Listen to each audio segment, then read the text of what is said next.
And this is why John Stewart will always be my favorite Green Lantern. The god of the New Genesis just crash landed on Earth, and that's because their homeworld was attacked and they are in the middle of a war. They, of course, received some help from the Justice League Unlimited because that's what they do. They help people in need. But not America. As Superman says, like clockwork, the DEO, Department of Extra Normal Operations, they arrive demanding that they take over. Orion over here is ready to defend his people, and Boy Blue is like, hey, you need to calm down. Now Superman, ever the Boy Scout, is trying to let the DEO know that the Justice League has this handled. Agent Wood has survived World War II. Chase argues that they didn't have jurisdiction. Superman, of course, is like, but you do? Madam, we both grew up in America.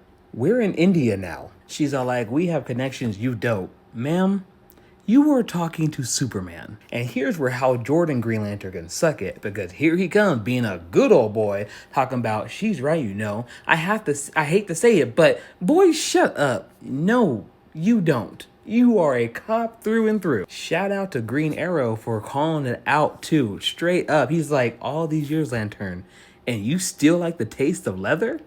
Yeah, you normally didn't know Oliver was like that. And as usual, Americans only speak with guns, and Orion and Mr. Miracle had to remind them that they talk with the hands of the Elohim. Bootlicker jumps in over here, preventing it from going too crazy, talking about, I'm preventing you from doing something you'll regret later. While Superman still keeps talking to Agent Arian over here, and she's talking about how she knows what these people are capable of, asking Superman if he's ready to cross that line of standing in her way. She got some nerve.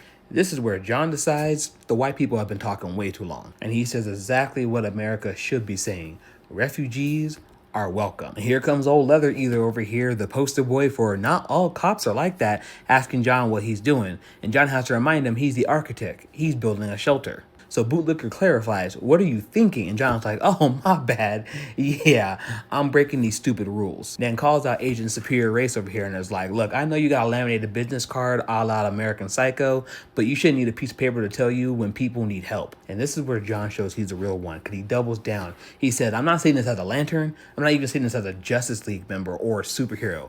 He's going back to his roots. He's saying this as a man who took an oath, a soldier. All life is sacred and worth protecting. John says about that business, and I wish more people will remember what the land of the free and the home of the brave is supposed to stand for. But I guess until then, y'all just keep marching against your own citizens. That's fine.